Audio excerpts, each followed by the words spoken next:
Imaginons que vous avez 10 000 € à investir, vous êtes un peu jeune et naïf, et quand un gentil monsieur vous propose de faire entre 5 et 10% par mois, vous voyez là une opportunité gigantesque de vous faire beaucoup d'argent. Et pour cause, rien que si vous faites 5% par mois, vos 10 000 € au bout de 10 ans deviennent environ 3 500 000 €. Donc vous serez vraiment bête de ne pas l'accepter. C'est une promesse qui peut paraître complètement déconnectée de la réalité, et pour cause, elle est complètement fausse et impossible à pratiquer dans la vraie vie. Et pourtant, c'est bien ce que des milliers de gourous du trading essayent de vous faire croire, en vous faisant croire que voilà, vous pouvez faire du trading et faire 5%, enfin même rien que 3% par mois, ce qui est complètement déconnecté de la réalité. Et pourtant, c'est bien ce à quoi des milliers, voire des millions de gens à travers le monde pensent sincèrement pouvoir faire. Regardez ensemble plein d'arguments pour voir si oui ou non il est possible de devenir un trader et puis de réaliser rien que 3% par mois. J'en profite pour faire ma petite pub. Je vous rappelle que j'ai un cabinet de conseil en gestion de patrimoine, donc si jamais ça vous intéresse, le lien est dans la description, mais voilà, je vous embête pas plus avec ça. Et juste avant de commencer à déballer les arguments, je veux définir une cible avec vous et vous prévenir que ça sert à rien de venir m'insulter dans les commentaires parce que vous n'êtes pas d'accord, non seulement parce que votre commentaire sera immédiatement supprimé et de toute façon je le lirai même pas, et deuxièmement, je préfère des arguments, si vous n'êtes pas d'accord, de vrais arguments sérieux et concrets, plutôt que faire le cassos, venir insulter, enfin dans tous les cas ça ne changera rien. Si vous vous êtes fait avoir, vous êtes fait avoir, c'est pas insulter quelqu'un qui essaie de vous aider qui va changer quoi que ce soit.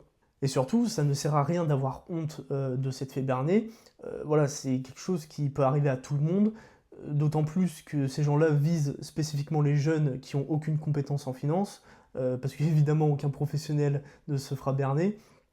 Mais voilà, il n'y a absolument aucune honte à avoir. Quand on est jeune, c'est normal d'être un peu naïf. Bon bah voilà, ce qui compte, c'est déjà de s'en rendre compte et de réussir à sortir de ça. C'est un peu comme les jeux d'argent. Bon, voilà, il y a plein de gens qui pensent qu'ils vont devenir millionnaires avec les jeux d'argent, vous voyez. Bon bah là, le trading, c'est pareil. C'est même encore pire, non seulement parce que vous avez moins de chances de gagner sur le long terme au trading qu'avec les jeux d'argent, mais en plus, c'est d'autant plus addictif en fait. Et il y a vraiment ce truc de oui, je peux vraiment réussir, c'est une question de psychologie ou je ne sais quoi. Enfin bref, je vais vous expliquer, mais voilà. C'était le petit warning. Dans cette vidéo, je vais m'attaquer à ce qu'on appelle le scalping, le day trading, l'intraday, toutes ces choses-là, voilà. Ce qui consiste, grosso modo, à essayer de prédire l'avenir sur des horizons de temps tellement faibles que ça devient presque mystique, vous voyez. Donc là, je ne vais pas parler de ce que certains appellent le swing, donc c'est-à-dire de prendre des positions qui vont durer 1 mois, 2 mois, voire plus, parce que là, bon, à partir de ces horizons de temps-là, on peut se dire qu'effectivement, moi je sais pas, par exemple, je fais une bêtise, vous avez une conviction sur telle ou telle action, voilà, vous pensez que ça va bien se passer, bon, voilà, vous pouvez très bien l'acheter, faire un bon coup, bon bah, voilà, il n'y a rien à voir avec le trading que moi je dénonce. Donc voilà, c'est pour vraiment remettre la cible. Je précise aussi parce que des fois j'ai des commentaires qui me le demandent, tu penses quoi de un tel, un tel. Il faut vraiment que tout le monde comprenne que peu importe la personne, peu importe comment c'est bien emballé, ce que je remets en cause, c'est les fondations même du trading. Ce qui fait que n'importe quel formateur, n'importe quel, moi j'appelle ça des gourous, mais vous avez compris, est un escroc. C'est-à-dire que du moment que le mec prétend qu'il est rentable en trading ou je ne sais quoi, c'est un escroc, point final. Voilà, et c'est ce que je vais vous démontrer par la suite. Mais voilà, donc ça sert à rien de me dire ou de penser que ah bah il faut pas que je suive lui parce que lui il est pas bon ou je ne sais quoi. Je vais suivre lui parce que lui potentiellement il va m'apprendre à être rentable ou je ne sais quoi. Personne ne peut vous apprendre à être rentable. Et si ça existerait, je peux vous assurer qu'il le ferait pour lui-même, qu'il serait multimilliardaire, que tout le monde saurait qu'il sait faire ça, et évidemment il ne va pas vous apprendre ça pour 1 000 €, vous voyez, ça n'a aucun sens. On va commencer par la réalité statistique, je précise que toutes mes sources seront en description, et on va commencer par ce qui est le plus connu, c'est-à-dire que 95% des traders sur un horizon de 1 an sont perdants. Ce à quoi certains gourous vont répondre que oui, mais du coup si tu enlèves les débutants, les gens qui ont fait, qui ont vu que ça n'a pas marché, se sont arrêtés, etc., au final, les 5%, bah, ça représente les gens qui peuvent être rentables, etc. Attention, c'est complètement faux. Parce que là, on parle d'un horizon d'1 an. Donc c'est-à-dire que sur 100 personnes, au bout d'1 an, vous en avez 95 qui perdent de l'argent. Mais ce qui compte, c'est pas 1 an, vous voyez. Vous pouvez très bien avoir de la chance sur une année et vous faire défoncer l'année d'après, par la réalité. Et donc, on va regarder ce qui se passe ensuite. Parce que à horizon 5 ans, le nombre de perdants s'élève à 99%. Ce qui fait que sur les 100 personnes à la base, vous en avez 99 qui ont perdu de l'argent. Et donc vous allez me dire, mais il reste quand même 1%. Bah, c'est simple, c'est qu'au bout d'un moment, si vous passez votre vie à faire du trading et passer des ordres, etc., eh bien au bout d'un moment, vous avez une réalité statistique qui est complètement logique, vous allez avoir un coup de bol. En tout cas, certaines personnes vont avoir un coup de bol. Ce qui fait qu'elles vont gagner une somme d'argent assez conséquente qui va être évidemment plus longue à dilapider. Ce que je veux vous dire, c'est qu'il ne faut pas prendre ce chiffre de il reste 1% entre guillemets de gagnant au bout de 5 ans comme du pain béni. Parce qu'en réalité, ça représente plus un coup de bol qu'autre chose. Et si la personne continue sur le long terme, eh ben, l'argent qu'elle a gagné par chance va de toute façon se faire dilapider au fur et à mesure du temps et au fur et à mesure des trades que la personne passe. Ce qui explique aussi de manière tout à fait rationnelle que certaines personnes peuvent très bien être rentables en trading sur une période de 1, 2, 3, 4 ans, voire même plus, mais au bout d'un moment, elles rentreront dans tous les cas dans la norme si vous voulez. Ici, un exemple de logique pure et dure que j'aime bien mettre en avant, c'est celui du copy trading. Là, tout le monde, même les soi-disant traders, s'accordent à dire que le copy trading ne marche pas, etc., que c'est n'importe quoi. Et pour cause, c'est quand même l'argument le plus factuel, indiscutable, qui est mis sous les yeux de tout le monde, et pourtant personne ne pense à y réfléchir, en tout cas les traders qui sont dans le déni total. C'est-à-dire que si vous êtes d'accord pour dire que le copy trading ne marche pas, alors le trading tout court ne marche pas, parce que sinon c'est simple, vous avez juste à aller voir un trader rentable ou votre formateur là, qui vous a vendu 2000 € la formation, et voilà, à ce moment-là vous avez juste à lui dire, bon bah je suis tes positions, et bah voilà, je suis rentable, j'ai pas besoin d'apprendre quoi que ce soit, j'ai juste à suivre ce que tu fais toi, et voilà. D'ailleurs, une réalité logique, c'est qu'on ne peut pas prédire l'avenir sur des données passées. Parce que lorsque vous regardez toutes les stratégies qui existent, ICT, toutes ces choses-là, là, je ne sais plus comment ils appellent ça, enfin bref, il existe des milliers de stratégies de trading qui sont censées tous vous rendre rentables, etc.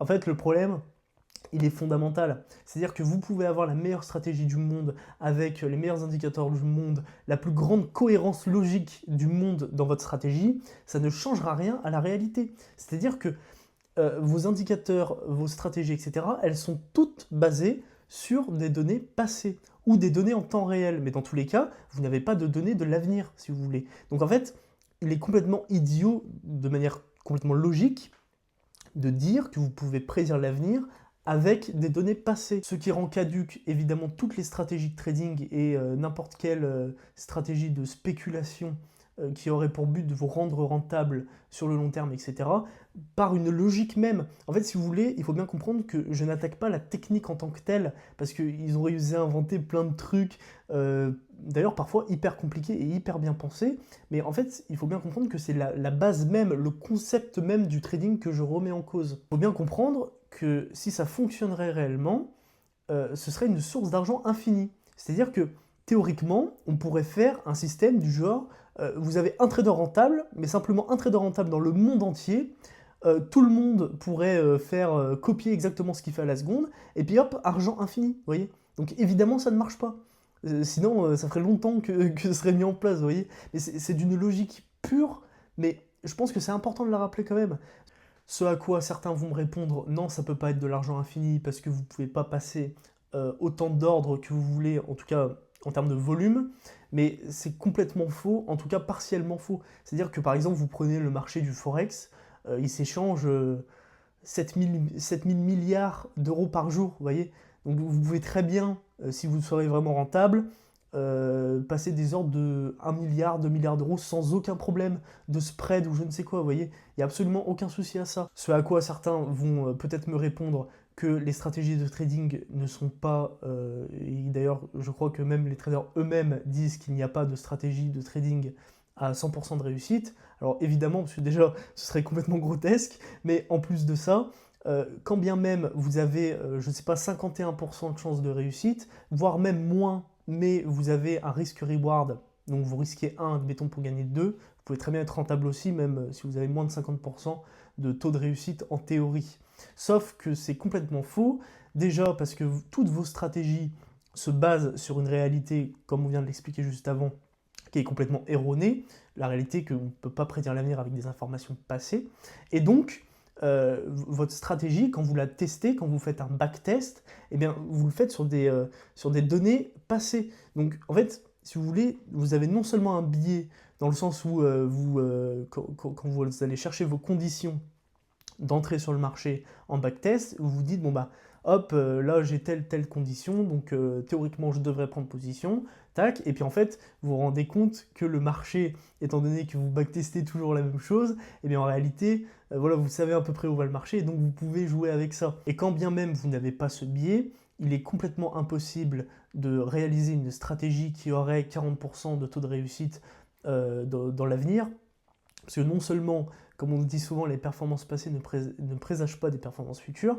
et puis s'il y aurait une telle incohérence, eh bien vous vous doutez bien que tout ce qui est robots, algorithmique, etc., des gros fonds d'investissement, se serait jeté dessus depuis longtemps. Et ça, c'est un sujet que je travaille depuis très longtemps, et j'ai même fait une sorte de mini-étude moi-même pour essayer par moi-même de voir si réellement on pouvait créer des stratégies de trading. Alors moi, je l'ai fait avec des stratégies qui étaient déjà existantes pour essayer de... Voilà, je regarde dans la réalité, est-ce que oui ou non, on peut être rentable? Est-ce que oui ou non, on peut faire une stratégie qui pourrait potentiellement nous faire devenir rentable? Ce que j'ai fait, c'est que je n'ai pas backtest, parce que comme je viens de vous expliquer, ça c'est complètement caduque pour moi, mais je l'ai fait dans la réalité. C'est-à-dire en temps réel, si je puis dire. Et donc, j'ai testé plusieurs stratégies sur plusieurs sortes d'actifs différents, des cryptos jusqu'à tous les types d'actions quasiment. Enfin, vous voyez, même les indices, j'ai vraiment tout fait. J'ai examiné plus de 11 000, de toute façon, je vous mets tout à l'écran, plus de 11 000 cas en temps réel, et donc j'ai laissé couler ces positions-là. Donc j'ai évidemment respecté à la lettre tout ce que les stratégies nous disent de faire, pour être sûr de bien respecter et ne pas avoir de biais psychologique ou quoi que ce soit. Voilà. Donc j'ai mis des fausses positions et j'ai regardé voilà, sur un certain temps, je crois que j'ai fait ça sur plus de 2 ans, pour voir si réellement, oui ou non, on pouvait arriver à être rentable. Et donc comme vous pouvez le constater, les résultats de cette étude sont évidemment négatifs, donc c'est-à-dire qu'on n'a pas réussi à être rentable, quand bien même on respecte à la lettre tout ce qui est préconisé par ces stratégies d'investissement, enfin stratégie de trading plutôt, où vous pouvez bien voir que effectivement ça n'a pas marché. Et pourtant, je l'ai réalisé, je le répète encore une fois parce que c'est important, dans des conditions réelles, donc c'est-à-dire en temps réel, pas de backtest, rien du tout, en conditions réelles, et force est de constater que ça ne marche pas. Alors ce à quoi certains vont peut-être me dire oui mais c'est à cause de ta psychologie, alors je le répète encore, mais je n'ai pas pris évidemment position réellement, parce que j'ai pas que ça à faire de perdre mon argent. Déjà j'en ai pas beaucoup, alors bon voilà. Mais vous voyez, j'ai respecté à la lettre ce qui était enseigné par ces stratégies. Donc je n'avais aucun biais parce que je mettais de l'argent ou je sais pas quoi, rien du tout. Étant donné que je n'ai pas pris position, j'ai mis des fausses positions pour voir, et puis voilà. Donc vous voyez, je peux pas avoir de biais psychologique. Mais ce qui d'ailleurs, le biais psychologique est une arme justement psychologique absolument dévastatrice, parce que ça enferme les gens qui sont déjà dans le déni par rapport au trading et à cet espoir d'être rentable, en leur disant oui mais c'est ta psychologie qui est pas bonne, si ta psychologie est bonne tu vas devenir rentable, etc. Ce qui est évidemment faux. Vous pouvez avoir le meilleur mindset du monde, être David Goggins, vous ne pourrez toujours pas prédire l'avenir. Mais après tout ce que je viens de vous dire, une question qui serait bien légitime, c'est mais pourquoi ça existe alors? Pourquoi est-ce qu'il y a autant de gens sur Internet qui font ça? Pourquoi est-ce qu'il y a tout un écosystème qui est fait autour de ça? Ben, la raison est simple, c'est comme dans tout, dans notre pauvre monde, eh bien, quand ça rapporte de l'argent, eh ben, on est prêt à faire gober à peu près n'importe quoi à n'importe qui. On pourrait faire le parallèle avec le jeu d'argent qui, quand bien même, bon bah là, normalement, on est tous d'accord pour dire qu'on ne peut pas être rentable avec le jeu d'argent. Bon bah là, c'est exactement la même chose, même si vous avez plus de chances d'être rentable avec les jeux d'argent qu'avec le trading. Mais voilà, vous voyez, l'idée reste la même. C'est quelque chose qui est extrêmement addictif, les gens en profitent, c'est très mal régulé d'ailleurs, l'AMF ne fait absolument rien pour contrer ça. Et pour cause, c'est un business qui rapporte, rien qu'en France, peut-être des centaines de millions d'euros par an, vous voyez. Ça fait vivre beaucoup de gens, les soi-disant formateurs, tout ce qui est courtier, etc., qui en profitent. C'est vraiment une manne d'argent qui est infinie. Il y a beaucoup de lobbying qui est fait par les courtiers pour justement éviter que ce soit régulé. Parce que sinon, voilà, ils perdent concrètement leur argent. Il faut bien comprendre que pour un courtier, quand vous êtes un investisseur, tout ce qu'il y a de plus traditionnel, vous faites un ordre tous les ans, admettons, bon bah vous rapportez pas grand chose. Alors que si vous essayez de faire du trading, bon bah là vous faites plusieurs ordres par jour, et là vous faites rentrer de l'argent dans les caisses. L'exemple le plus flagrant de ce qu'ils ont créé pour essayer de légitimer tout ça, c'est évidemment l'analyse technique. Bon bah l'analyse technique, c'est censé être quelque chose de très pointu, un savoir-faire à apprendre, etc. Bon, bah la réalité c'est que il y a beaucoup d'études qui prouvent que ça ne marche pas. J'en ai déjà fait une vidéo donc je vais pas trop m'étaler, mais globalement c'est ni plus ni moins que de l'astrologie pour adultes. Vous n'allez rien prédire du tout, si vous voulez. C'est exactement comme n'importe quelle stratégie de trading, d'ailleurs les deux sont liés, hein, parce que dans les stratégies de trading, vous avez toujours l'analyse technique, et d'ailleurs c'est principalement l'analyse technique qui est utilisée comme condition, si vous voulez, pour rentrer en position ou pas. Donc bon, en conclusion, si vous êtes tombé dans le panneau, il ne faut pas vous en vouloir, il ne faut pas penser que... voilà, en fait, si vous voulez, il faut éviter de s'enfermer dans le déni. C'est comme avec les jeux d'argent. Bon, bah, y a plein de gens qui ont des problèmes avec les jeux d'argent. Il y a certains qui sont dans le déni et qui sont prêts à jurer tout ce qu'ils ont de plus cher, que oui, ils vont vraiment devenir millionnaires avec les jeux d'argent, vous voyez. Et bien là, c'est exactement la même chose. Donc si jamais vous vous retrouvez dans ce cas-là et que vous êtes dans un déni tel que vous vous retrouvez à insulter quelqu'un qui essaie de vous aider, bon, bah là, il faut commencer à s'inquiéter. Mais je vous parle plus sérieusement, il faut vraiment se faire aider dans ces cas-là. Il faut pas essayer de se dire, oui, mais de toute façon, il raconte n'importe quoi, il y connaît rien, etc. Bon, vous voyez, moi, ça fait plus de 3 ans que j'étudie le sujet, je sais quand même de quoi je parle, et c'est quand même assez logique, il n'y a aucun vrai professionnel qui tombe dans le panneau. Bon, au bout d'un moment, il faut quand même se rendre compte de la réalité. Mais bon, voilà, en conclusion, c'est vraiment pas une honte de s'être fait avoir. Ça arrive à tout le monde. La plupart des gens, et d'ailleurs, ils choisissent très bien leur cible, c'est des gens qui ont absolument aucune connaissance en finance. Parce que pour cause, les professionnels savent très bien que c'est n'importe quoi. Et donc, voilà, il faut pas, vraiment pas en avoir honte. C'est des choses qui arrivent. Quand vous rentrez dans un secteur que vous connaissez pas, bon bah voilà, c'est des choses qui arrivent, hein, faut pas s'en vouloir. Ça peut arriver même au meilleur, comme on dit. Et donc voilà, ce qui compte, c'est justement de savoir passer à autre chose, d'accepter la réalité et de passer justement à ce qui pour le coup peut vous rapporter de l'argent, même si ça fait moins rêver, bon bah c'est l'investissement traditionnel, c'est connaître les boîtes que vous achetez, les garder sur le long terme, etc. Voilà, il n'y a pas de miracle hein, si vous voulez. Bon voilà, j'espère que cette vidéo aura pu aider certains d'entre vous. Si c'est le cas, j'en suis très satisfait parce que c'est évidemment le but de faire de la prévention. Donc voilà, n'hésitez pas à vous abonner,